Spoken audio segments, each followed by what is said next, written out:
പൂ കട്ട് ചെയ്യാൻ കുറച്ച് ലേറ്റായിട്ട് പോയി. സൈഡിലൂടെ പായസം വെച്ചിട്ടുണ്ട്. പായസം ഇങ്ങനെ കുറുകി വരണല്ലോ.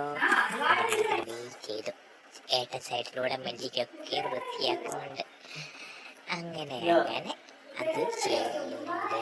അതോടൊപ്പം തന്നെ സൈഡിലൂടെ ചട്ടിയും കട്ട് ചെയ്തിട്ടുണ്ട്. അമ്മ രാവിലെ എണീച്ചു പ്രാർത്ഥിക്കായിരുന്നു. അങ്ങനെ കുളിച്ചവര് പൂവ് ഇടാൻ പോയി. ഏട്ടനും അമ്മയും ആദ്യം പൂവിട്ടു. പിന്നെ ചെയ്തു പറിക്കാൻ പോയതാണ്. അരിപ്പൂവാണ്, കുറച്ചുകൂടെ പൂവേണ്ടി അതെടുക്കാൻ പോയതാ. പിന്നെ സൈഡിലൊക്കെ ഒരുപാട് പൂണ്ട്. മഞ്ഞ സൈഡിൽ വേറെ ചുവപ്പ് പൂണ്ട്, നീലപ്പൂണ്ട്, വെള്ളപ്പൂണ്ട്, അതൊക്കെ ഉണ്ട്. പക്ഷെ അതൊന്നും കുറേ ഇല്ല, ഇടാൻ മാത്രമില്ല. അതുകൊണ്ട് അതൊന്നും എടുക്കാൻ പറ്റിയില്ല. പിന്നെ അങ്ങനെ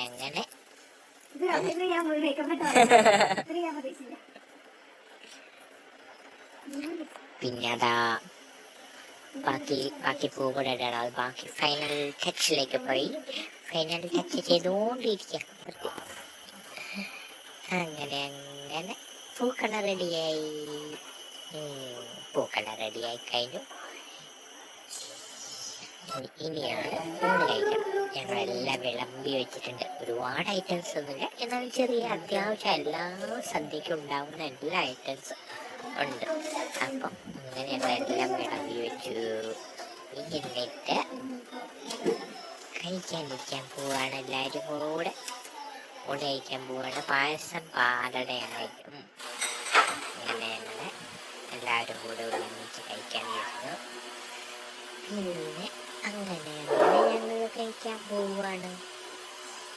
ഇത് കഴിക്കട്ടെ. എല്ലാം അത്യാവശ്യം നന്നായിരുന്നു. ഒന്നിടെ കുറ്റം പറയാൻ മാത്രം ഒന്നും ഉണ്ടായിട്ടില്ല. അങ്ങനെ ഒന്നിനും ഉപ്പ് കൂടി, അങ്ങനെ ഉപ്പ് കുറഞ്ഞോ, അങ്ങനൊന്നും ഉണ്ടായിരുന്നു. സാധാരണ അങ്ങനെ എന്തെങ്കിലും ഉണ്ടാവാറുണ്ട്, പക്ഷെ ഇപ്രാവശ്യം അങ്ങനെ ഒന്നും ഉണ്ടായിരുന്നില്ല. എല്ലാം അത്യാവശ്യം നന്നായിരുന്നു.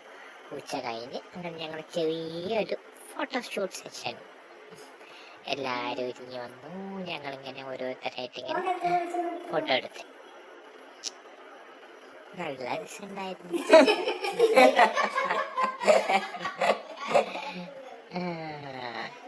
അങ്ങനെ അതും കഴിഞ്ഞു. ഇതാണ് ഞങ്ങളുടെ പെണ്ണോണം.